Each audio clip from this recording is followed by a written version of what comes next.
परिचय। प्रिया की मां सिक्किम के मानचित्र को देख रही हैं। प्रिया जानना चाहती है कि वह ऐसा क्यों कर रही हैं। उसकी मां उसे बताती हैं कि वह अगले सप्ताह पूरे परिवार के साथ सिक्किम घूमने की योजना बना रही हैं। वह चाहती हैं कि यह यात्रा सभी के लिए यादगार बने, इसलिए वह योजना बना रही हैं। वह सिक्किम के विभिन्न क्षेत्रों, उनकी स्थिति, उनके बीच की दूरी आदि को पता करने में मानचित्र का प्रयोग करेंगी। आओ मानचित्रों के बारे में विस्तार से जानते हैं। आओ सीखें। मानचित्र, दिशा सूचक, मानचित्र कला और मानचित्रावली यानी एटलस को परिभाषित करना। राजनैतिक और भौतिक मानचित्रों में अंतर करना। मानचित्र। एक मानचित्र पृथ्वी की सतह के कुछ हिस्सों को आरेखित रूप से दर्शाता है। यह संसार के देशों, उनकी राजधानियों, शहरों तथा कस्बों आदि को दर्शाता है।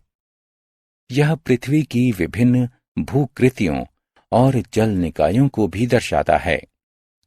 मानचित्रों में नदियों और पहाड़ों को दर्शाने के लिए चित्रों तथा संकेतों का प्रयोग किया जाता है।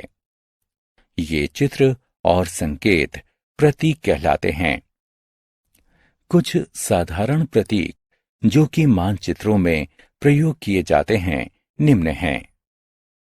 सड़कों को दर्शाने के लिए काली रेखाएं, नदियों के लिए नीली रेखाएं, मैदानों के लिए हरा रंग, मुख्य आवासों के लिए बिंदु, दमकल केंद्रों यानी फायर स्टेशनों के लिए अग्निशमकों यानी फायरमैन की टोपी।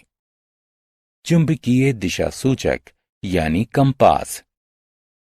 चुंबकीय दिशा सूचक एक साधारण यंत्र है जो कि हमें किसी स्थान की स्थिति बताने में सहायता करता है। इसमें एक लंबी सुई होती है। सुई के एक भाग पर एन का निशान होता है जो कि उत्तर दिशा को दर्शाता है। इससे कोई फर्क नहीं पड़ता है कि आप पृथ्वी पर कहां हैं। चुंबकीय दिशा सूचक की सुई हमेशा उत्तर दिशा को ही दर्शाएगी। इस प्रकार कोई भी उत्तर दिशा की सहायता से अन्य दिशाओं को जान सकता है। मानचित्र कला।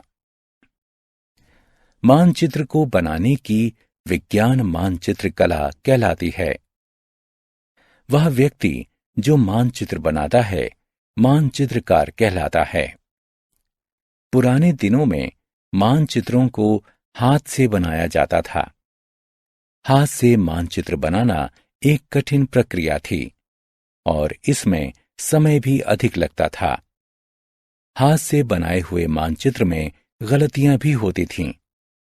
परंतु आजकल मानचित्र कंप्यूटर सॉफ्टवेयर की सहायता से बनाए जाते हैं, इसलिए ये ज्यादा सही होते हैं। मानचित्रावली यानी एटलस। मानचित्रावली मानचित्रों तथा लेखा चित्रों का एक संग्रह होता है। एक मानचित्रावली में मानचित्र संसार के विभिन्न स्थानों की भौगोलिक जानकारी देते हैं। एक मानचित्रावली में लेखा चित्र हमें किसी विशेष स्थान की जानकारी जैसे कि जनसंख्या, समुद्र स्तर, फसल की पैदावार आदि देते हैं। मानचित्र दो प्रकार के होते हैं, राजनैतिक और भौतिक। आओ इनके बारे में विस्तार से जानें। राजनैतिक मानचित्र। राजनीतिक मानचित्र एक ऐसा मानचित्र है जिसकी रेखाएं देशों, प्रदेशों तथा केंद्र शासित प्रदेशों को दर्शाती हैं। इसका उद्देश्य राजनीतिक सीमाओं को दर्शाना है। उदाहरण के लिए, संसार का राजनीतिक मानचित्र सभी देशों तथा उनकी राजधानियों को दर्शाता है। ठीक इसी प्रकार यूरोप का राजनीतिक मानचित्र राजनीतिक सीमाओं के साथ साथ यूरोप में पाए जाने वाले सभी देशों के नाम तथा उनकी राजधानियों को भी दर्शाता है।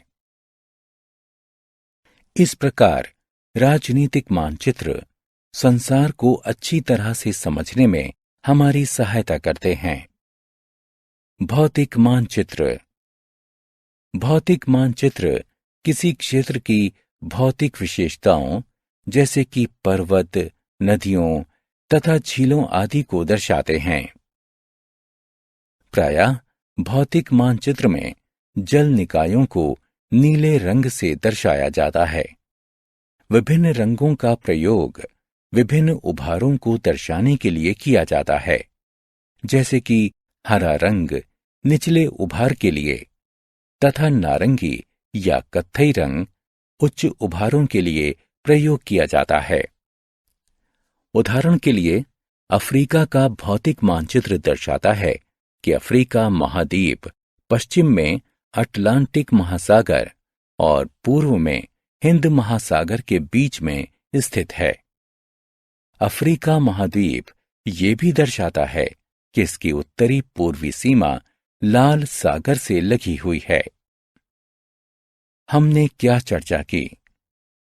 एक मानचित्र पृथ्वी की सतह के कुछ हिस्सों को आरेखित रूप से दर्शाता है।